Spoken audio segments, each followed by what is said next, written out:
আপনি কি অবস্থা দেখছেন রাব্বি? এই এলাকায় আইন শৃঙ্খলা বাহিনীর তৎপরতা কেমন চোখে পড়ছে?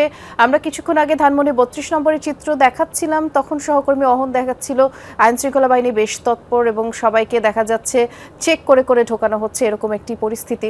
আপনি এই এলাকার চিত্র কেমন দেখছেন আমাদেরকে জানাবেন।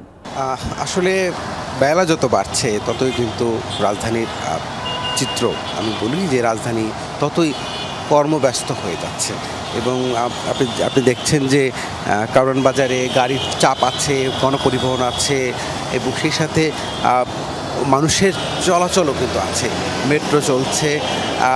রাজধানীর যে স্বাভাবিক যে চিত্রটা সেটি কিন্তু আছে এবং যত সময় যাচ্ছে তত কিন্তু সেই চিত্র ধীরে ধীরে আরও কর্মব্যস্ত হয়ে উঠছে। আর মোড়ে মোড়ে আইন শৃঙ্খলা বাহিনীর তাদের তৎপরতা তো আছেই। আমরা পুলিশের চেকপোস্ট দেখেছি, পুরো নগরে আছে র্যাবের চেকপোস্ট এবং র্যাবের সদস্যরাও এখানে পুলিশকে সহায়তা করছেন এবং যাকে সন্দেহ হচ্ছে তাকে জিজ্ঞাসাবাদ করছেন।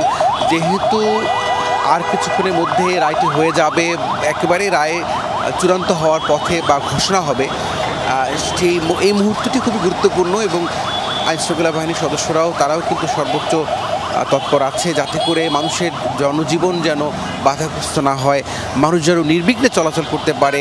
বা আমরা দেখেছি যে কয়েকদিন ধরেই লাগাতার পেট্রোল তারপরে ককটেল এই ঘটনাগুলো ঘটছে এবং সেটি আসলে র্যাবের এবং আইনশৃঙ্খলা বাহিনীর সদস্য যারা আছেন তারা সবাই চেষ্টা করছেন যেন নগরবাসীকে যেন কিছুটা স্বস্তি দিতে পারে। এবং আমরা সকাল থেকে দেখছি যে পুলিশের যে বক্তব্য, পুলিশ ঊর্ধ্বতন কর্মকর্তারা যে দাবিটি করেছেন সেটি সঠিক। এখন পর্যন্ত বিশৃঙ্খল কোনো পরিস্থিতি তৈরি হয়নি, নগর জীবন অনেকটাই স্বাভাবিক আছে।